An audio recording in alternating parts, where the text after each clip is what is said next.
Assalamualaikum warahmatullahi wabarakatuh. Nama saya Ropiana. Di sini saya akan mempraktekkan mata kuliah praktikum IPA yang berjudul uji karbohidrat. Nah, tujuannya untuk mengidentifikasi makanan yang mengandung karbohidrat. Landasan teori: karbohidrat merupakan senyawa yang terdiri atas unsur karbon, hidrogen, dan oksigen. Tepung atau amilum merupakan salah satu bentuk dari karbohidrat yang merupakan bagian utama dari bahan makanan seperti gandum, jagung, kentang, ubi, singkong, padi, dan lain-lainnya. Nah, keberadaan amilum di dalam bahan makanan diuji dengan pemberian irutin yodium atau betadin. Larutan yodium atau betadin menyebabkan amilum berubah warnanya menjadi biru tua. Jadi, bahan makanan yang mengandung amilum jika ditetesi larutan yodium atau betadin akan berubah warnanya menjadi biru keunguan atau biru kehitaman. Nah, adapun alat dan bahannya sebagai berikut. Yang pertama, piring plastik atau piring beling. Di sini saya menggunakan piring beling. Kedua, pisang. Ketiga, apel. Keempat, nasi. Kelima, telur rebus atau putihnya. Terus tahu. Yang ketujuh, margarin 1 sendok makan. 1 sendok makan. Oke. Terus biskuit 1, gula pasir. Terus tepung terigu, kentang, betadin, dan terakhir kertas label atau 1 strip kertas label. Nah, langkah kerjanya menyusun semua bahan makanan di dalam piring yang sebelumnya sudah disusun. Terus yang kedua, memberikan nama bahan makanan dengan kertas label. Nah, langkah kedua, meneteskan 2-3 tetes betadin ke masing-masing bahan makanan.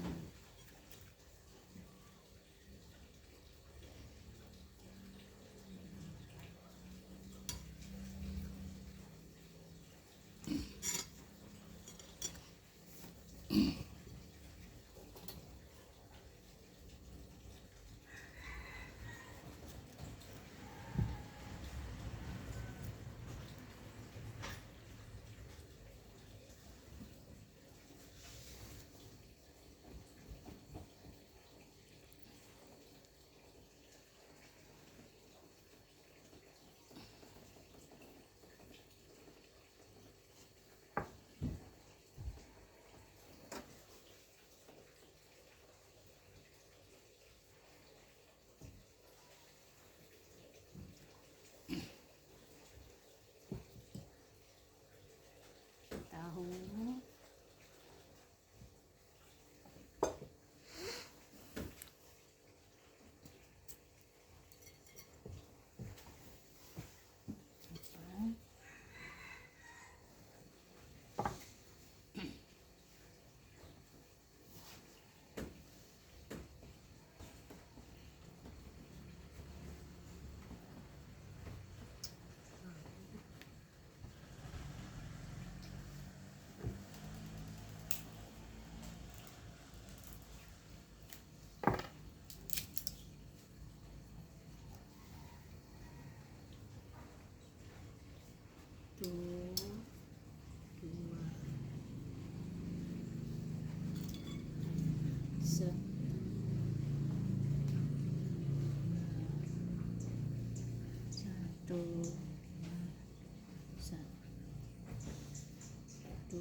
pisang, apel, nasi.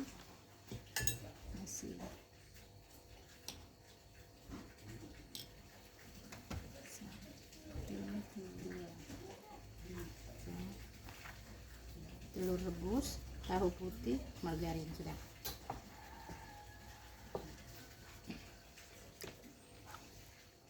Yang ketiga, memperhatikan dan mencatat perubahan warna pada bagian bahan makanan yang telah ditetesi betadin.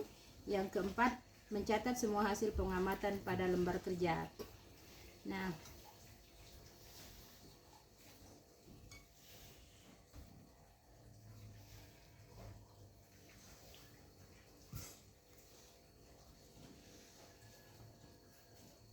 setelah diamati bahan makanan yang telah ditetesi dengan betadin tadi, yang pertama pisang yang tadinya putih.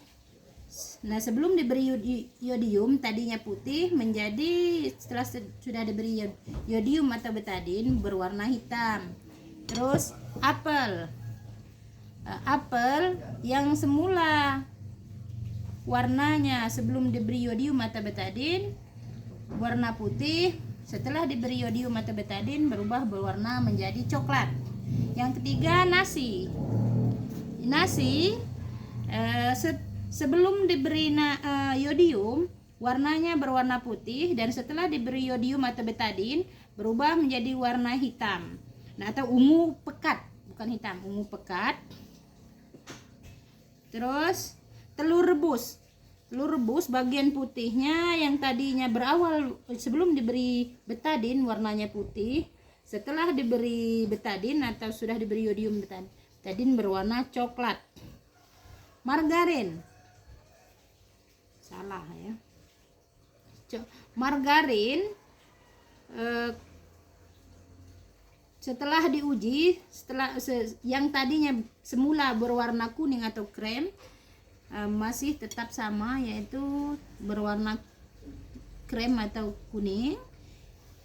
Terus biskuit setelah yang tadinya berwarna coklat menjadi, setelah diberi betadin, berwarna hitam. Yang kedelapan, tepung terigu setelah kita tetesi dengan betadin berubah warna menjadi coklat. Salah ya. Dan terakhir kentang, setelah tadinya berwarna krim atau kuning, awalnya berwarna kuning, setelah diberi betadin atau yodium berubah warna menjadi warna hitam. Nah, yang benar, yang pisang jadinya putih berwarna hitam, terus nasi yang tadinya putih menjadi hitam atau ungu pekat, terus biskuit yang tadinya berwarna coklat atau kuning menjadi warna hitam, dan kentang yang tadinya berwarna krim atau kuning berubah menjadi warna hitam. Nah, pembahasannya atau penguraiannya, pada kegiatan praktikum kali ini menggunakan larutan atau yodium atau betadin yang digunakan untuk mengetahui kandungan makanan, antara lain Lugol digunakan untuk menguji apakah suatu makanan mengandung karbohidrat atau amilum atau tidak. Nah, bila makanan yang kita tetesi Lugol atau menghitam, maka makanan tersebut mengandung karbohidrat. Nah, semakin hitam berarti makan tersebut banyak kandungan karbohidratnya. Nah, sesuai pernyataan di atas, diperoleh hasil pengujian sebagai berikut. Yang pertama, pisang. Kedua, apel. Ketiga, nasi. Keempat, telur rebus. Kelima, tahu putih. Dan terakhir, margarin.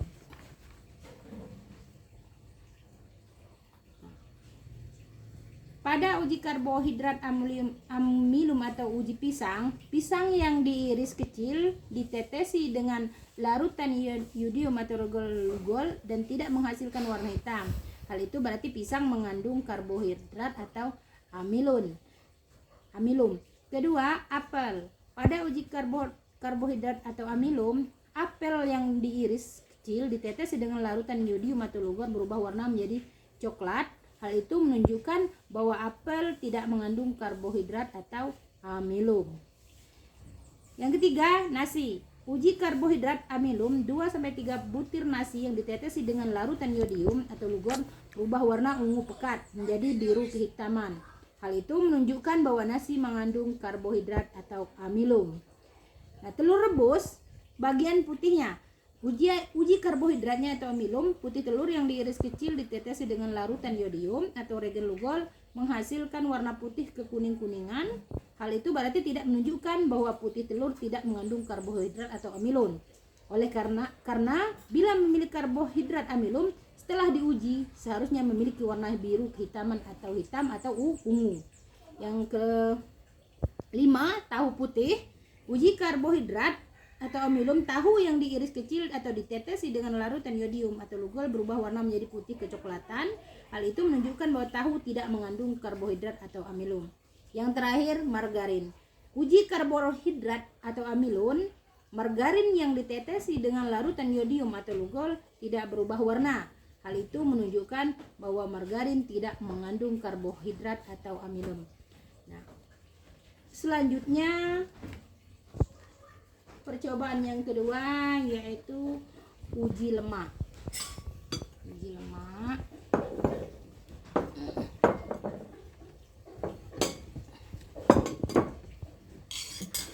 Kedua, uji lemak.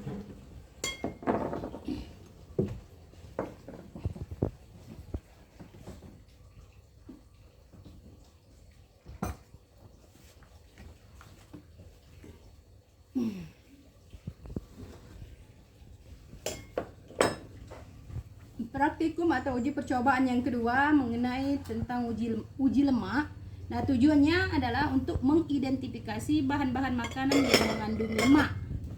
Nah, landasan teori, lemak merupakan senyawa yang terdiri yang terdiri atas unsur karbon, hidrogen, dan oksigen dengan struktur yang berbeda dari karbohidrat. Lemak dapat dijumpai pada berbagai jenis makanan seperti bahan makanan yang berasal dari hewan dan tumbuhan. Bahan makanan yang mengandung lemak yang berasal dari hewan adalah daging, jeroan, susu, mentega, dan lain-lain. Sedangkan bahan makanan mengandung lemak yang berasal dari tumbuhan adalah minyak goreng, margarin, kacang tanah, kemiri, dan lain-lain. Bahan makanan yang mengandung lemak jika dipegang terasa licin dan jika ditempelkan pada kertas, air pada kertas akan hilang setelah beberapa saat karena air menguap sehingga kertas akan kering kembali. Namun bekas noda minyak tidak akan hilang dari kertas karena minyak tidak menguap. Adapun alat dan bahan yang perlu kita persiapkan adalah sebagai berikut. Yang pertama, alat piring plastik. Piring plastik. Piring plastik. Kedua, pipet. Yang ketiga, pipet 2 buah. Yang ketiga, kertas kayu atau sampul buku berjumlah 12 lembar. Terus lampu senter. Selanjutnya lilin, sendok. Sendok. Terus korek api.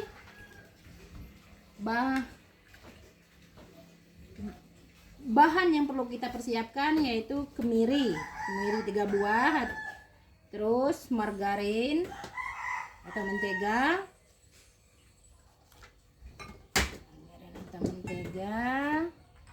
selanjutnya wortel,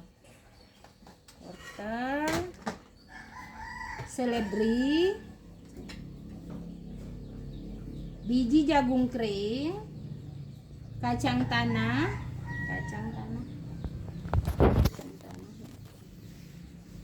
Nah, kacang